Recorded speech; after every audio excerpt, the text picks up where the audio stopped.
Illusion shattered! Lucky today. Take that! Cha! Ra! Kya! You want this one?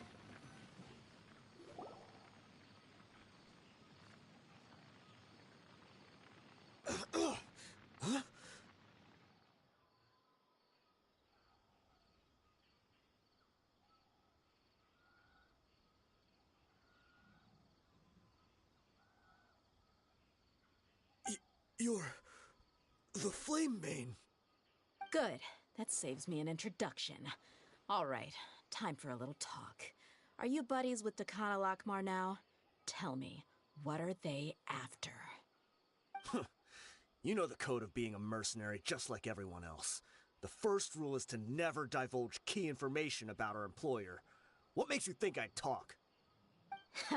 That might have worked on an amateur, but I know you're just looking to protect your reputation. Think about it, though. What's your reputation worth if you won't have the other tools you need to succeed in this line of work? Tools like, I don't know, your limbs or eyes? You've got 5 seconds. You might want to think twice about how much your employer's information is worth to you. Whoa! I'm not joking around. We can do this the easy way or the painful way. 2 seconds! I'll save you the trouble.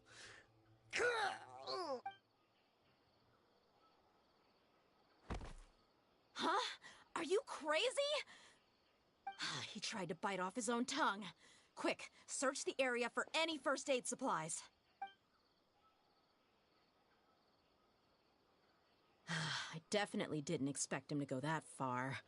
Thankfully, the wound wasn't too deep, and he just passed out from the pain. But why would he be so extreme?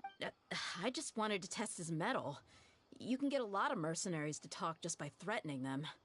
I didn't expect him to be willing to go through so much pain just to deny us some intel. Well, he's out cold for now. We could wait for him to wake up, but maybe it's not a good idea to interrogate him any further. What should we do? Yeah, don't worry about it. It'll be a waste of time to interrogate him again after that. He might just hurt himself again if we start asking. There are lots of goods around here. Let's search the area. Maybe we'll be able to find something. I'm really sorry.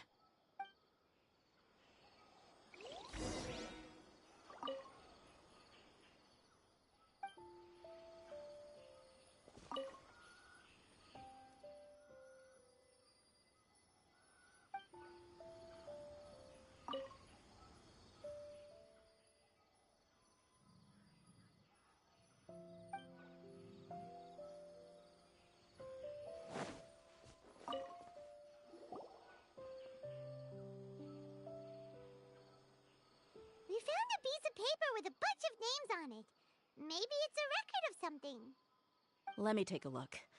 If this really is a merchant caravan, they should have a record of their transactions. Yep. I see an entry for Dakana Lakmar right here. Kusela, Idrisi, Bashar, and Takriti.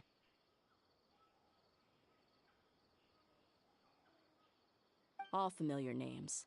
Dakana Lakmar has been trading for a hefty supply of food, weapons, and medicine.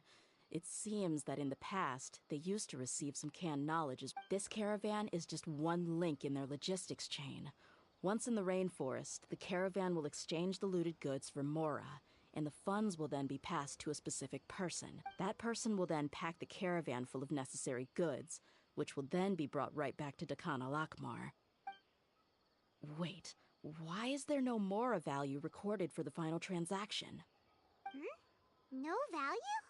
Yeah, every transaction before the last one was marked with an exact amount of Mora, but the final one, where they paid for everything to be brought back to the desert, was simply marked as delivered. Perhaps. But they couldn't have known how much they would make off selling the loot. Do they not care about profit margins at all? Anyway, the next part's the records of the goods themselves. There are a lot of entries. Everything was probably sourced from the rainforest. Huh? What's wrong? Shazaman Homayani? Homoyani? You mean Dunyarzad's family? Could it just be another family with the same last name? I'd be surprised to find someone with the exact same first and last name. Shahzaman Homayani is Dunyarzad's father, and the head of the Homayani family. Just what the heck is going on here?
I'm sorry. You're right. I'll consider what we found and not jump to conclusions just yet. But what this piece of paper confirms is that the Homayani family has been providing goods to Dakana Lakmar. What if the Homayanis have been kept in the dark and don't know they've been trading with Dakana Lakmar? That's a possibility, but if that was the case, why is this caravan specifically named Shahzaman as their person of contact? They could have just as easily bought goods such as food and medicine directly from Caravan Ribat or Port Ormos. Yeah, funding violence and looting. The brigade gets the goods, and he is paid the proceeds from the sale of the loot. But why would he do something like this? It's not like the Homayanis are in need of money. I honestly have no idea. I've been to their estate many times, and I've never noticed anything suspicious. The only potentially large expenditure I could think of would be the treatment costs for Dunyarzad's Elazar. Maybe they borrowed a lot of Mora in the past? But that's still just a speculation. I don't think the Master would stoop so low to make Mora. You're probably right. I know my lady's personality, and she wouldn't deliberately keep something like this from us. But what should we do now?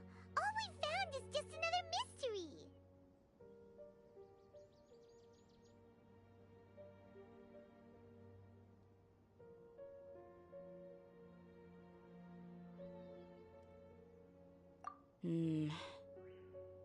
If you ask me, we already have no choice but to confront her about this. I'm not worried. It's too early to make a verdict yet. I still have faith in the Homayanis. Let's go find my lady again. We'll tell her everything and see if she's willing to lend us her support. If we're lucky, we can not only figure out the mystery of this paper, but also follow the trail of breadcrumbs to the people responsible at Dakana Lakmar. Dia, are you sure this is the best decision? What if instead of getting the help we need, we just end up revealing everything we've discovered to the enemy? I've considered that possibility.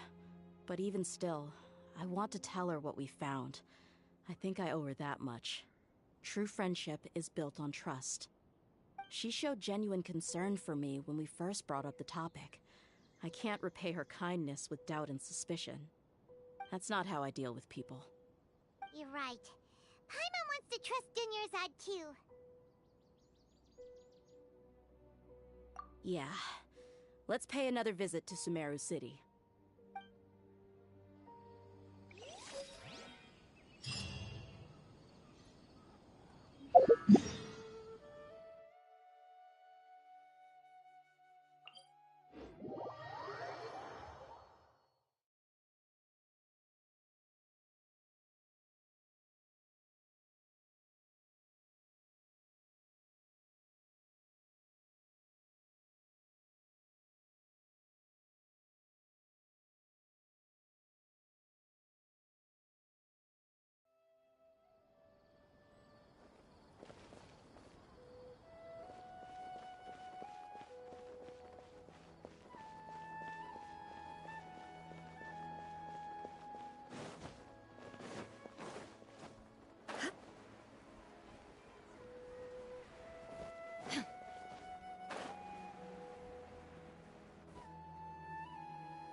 we're back, my lady. Oh, you're back a lot sooner than I expected. You mustn't have run into any trouble then. Well, how did it go? What did you come up with? Actually, we're still investigating. It's just that we've discovered something strange. I see. The clues you found have led you back here, in the city? Something like that, yeah. You all look a little dispirited. Whatever you found must not have been very encouraging after all. Why don't you discuss it with me? Maybe I'll be able to say something to cheer you up? It's okay, my lady. It's not so much about me being upset with my father or anything like that. How should I put this? So something is wrong. Even the Traveler and Paimon have been uncharacteristically quiet. On any other day, Paimon would have already waved to me with a smile and shouted, "Dunyarzad, we're back!" So tell me, what happened? Well? My lady, please prepare yourself for what we're going to tell you next. It concerns the Master. The Master? You mean my father? Okay, I understand. Don't worry about me. I'll listen as attentively as I can.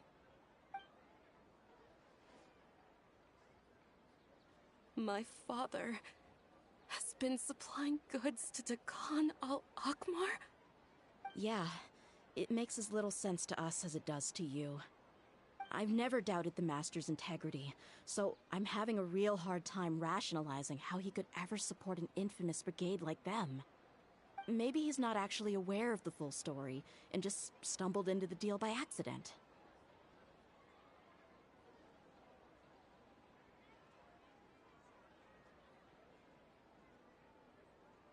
I can't help but agree with the Traveler.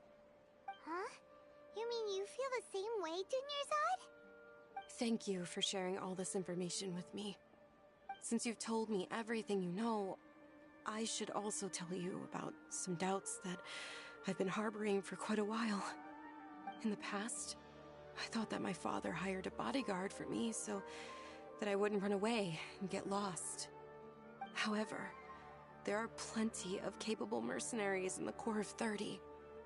Why did my father go out of his way to hire Dia? About that. Well, the Homayanis really needed bodyguards, so they reached out to the Blazing Beasts. Later, the Master told me that I was one of the best mercenaries he'd ever seen, and that I should stick around to become one of his bodyguards. He offered me a pile of Mora, so I just signed on. Well, but that didn't really answer my question. Just think about it. Why did my father specifically reach out to the Blazing Beasts? Maybe the Corps of 30 just didn't have anyone available, or maybe someone recommended us. I've never given it too much thought. I think I get what you're saying. You'd think none of this was a coincidence. Precisely.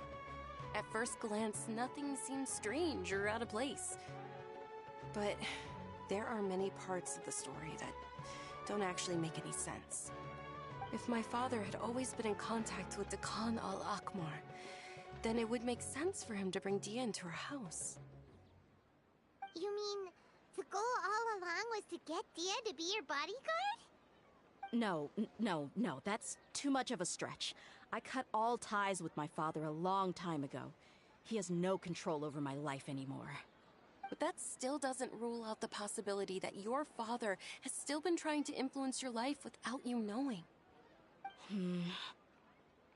So, the Master was not likely an innocent victim in all of this?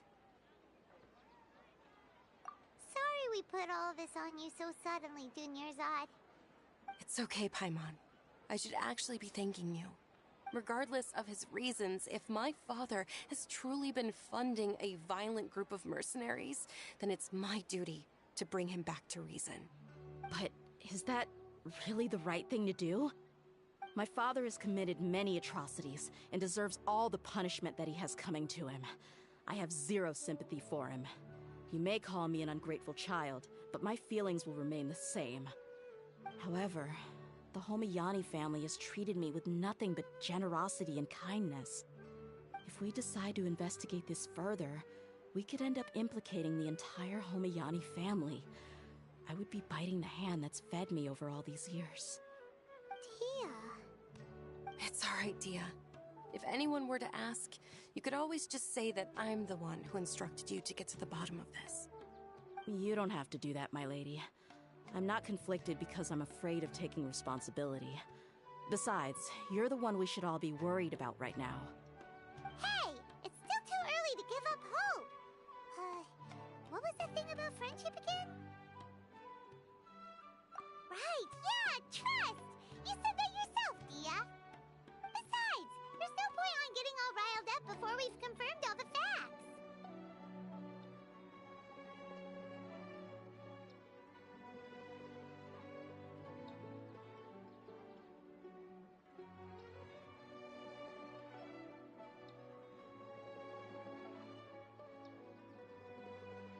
Thank you, everyone. That makes a lot of sense. I guess I should always remember the trust that I've placed in people. In which case, my lady, could you ask the Master to come out and have a chat with us? Sure thing. I also hope he'll be able to give us a logical explanation. Let's meet at the usual place then. Usual place? Ah, right!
Thank you for coming, sir. Please allow me to introduce these two. This is the Traveler, and next to him is his travel companion, Paimon. Ah, yes. My daughter has mentioned them from time to time. It's a privilege to finally meet them in person. But we may skip all the pleasantries for now. What is the important matter you wish to discuss with me today? Well, we wanted to bring this transaction record to your attention. There's something on this record that we're all pretty curious about.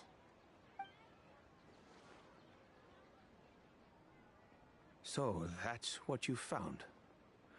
Huh. Seems like I can't keep everything from you much longer. If you wouldn't mind, we'd like an explanation. Well, it's a long and difficult story. And to be perfectly honest, I'm not sure if I'm doing the right thing.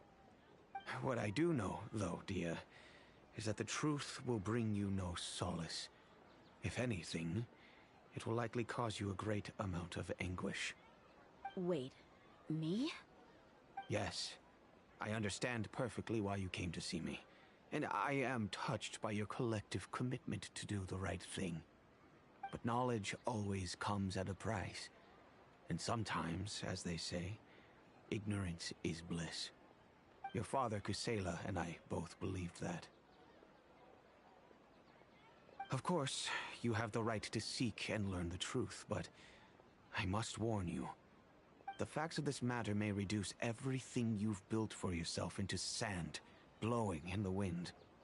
If you must proceed, then Kusela's heartfelt efforts will also fade into the wind like a fleeting mirage. His heartfelt efforts? I'm sorry, sir, but I'm not sure I follow. I've made it this far in life without a single drop of my father's support. I have my own ideals and ways of looking at the world, as well as people and causes that I've chosen to cherish and fight for. None of these things have anything to do with him. I came here today to support you as the head of the Homayani family. No warning will change my stance on that. I understand. Then let me tell you a little story. Our family once needed to take a trip to the desert when Dunyarzad was just a baby. Along the way, we were attacked by bandits. They had superior numbers and quickly overpowered our bodyguards. When all seemed lost, a group of passerby Eremites lent us their support. Those Eremites were Kusela's brigade, Dakan al-Ahmar. Kusela's men told me that the attackers were Eremite mercenaries, just like themselves. I was shocked. Why would Dakan al-Ahmar go so far to save us and not spare the fellow Eremites?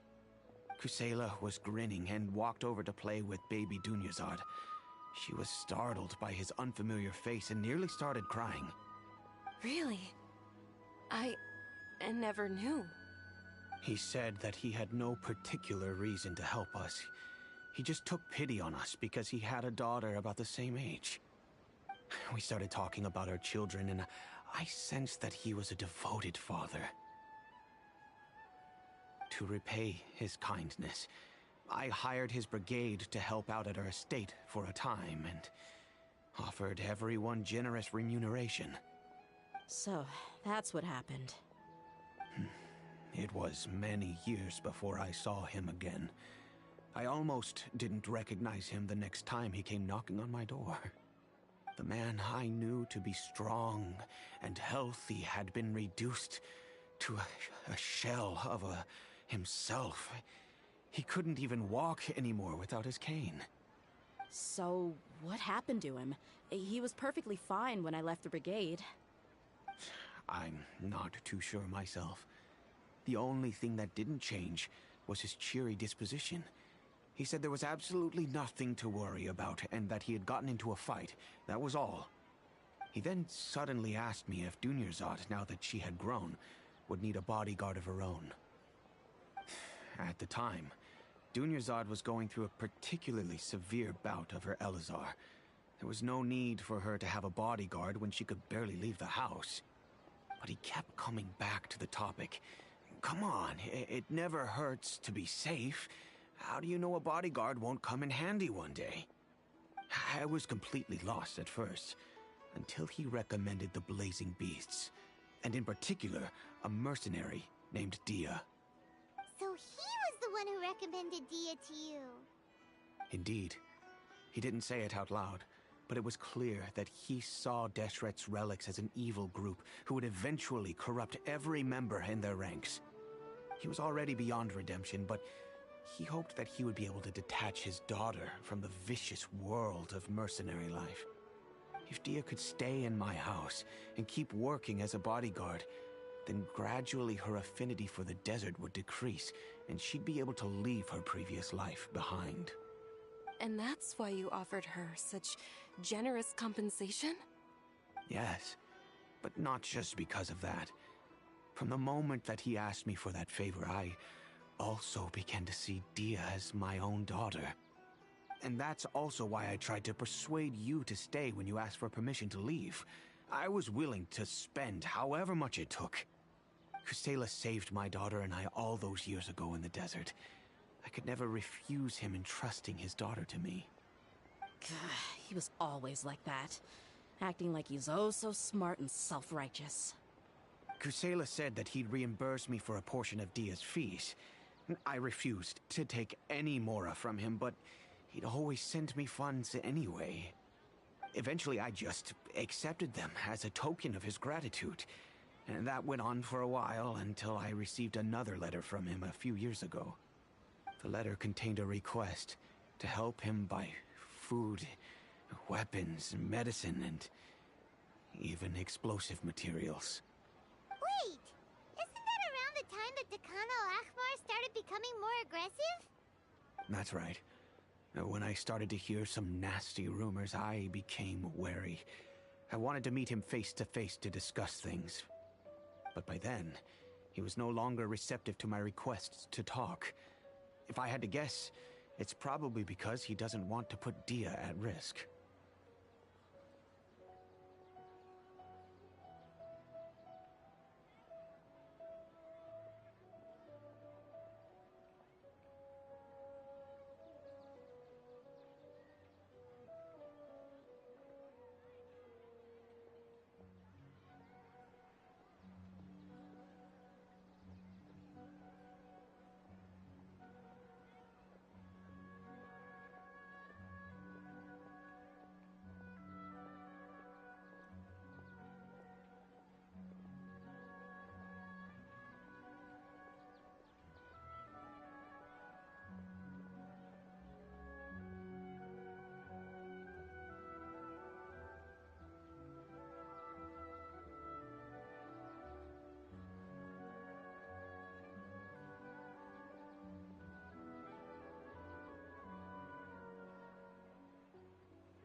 That thought occurred to me as well. I figured that he probably came to me for help because he had nobody else to turn to. After some deliberation, I decided to send him some food and medicine. I turned down all his requests for explosives and weaponry. I am aware that even such a reduced gesture of support could lead to others coming to harm, but I could not simply reject his plea for help. In the end, it probably was the wrong decision. I plugged my ears to the rumors and just chose a solution that made me feel least guilty about myself. If you can, please tell me where he is now. None of the things he's doing right now make any sense if he's just trying to keep me from getting tangled up in his world. If all he wants to do is steer clear of me, then maybe he shouldn't have brought me into this world in the first place. Oh no. Dia, please don't feel that way. I'm just angry because I can't wrap my head around any of his actions.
Another way?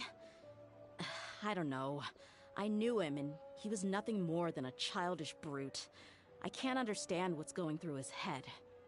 But I guess you do have a point. We haven't uncovered the whole truth yet.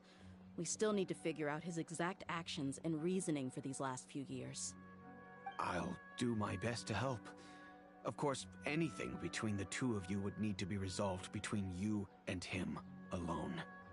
I don't know Kusela's exact whereabouts.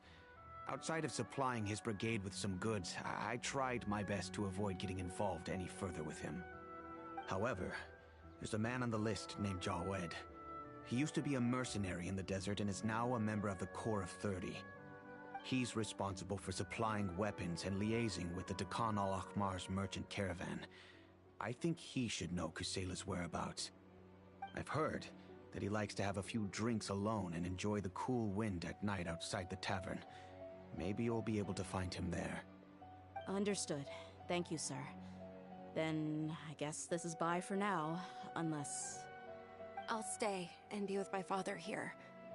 To be honest, I'm still a little dazed and haven't finished processing everything quite yet.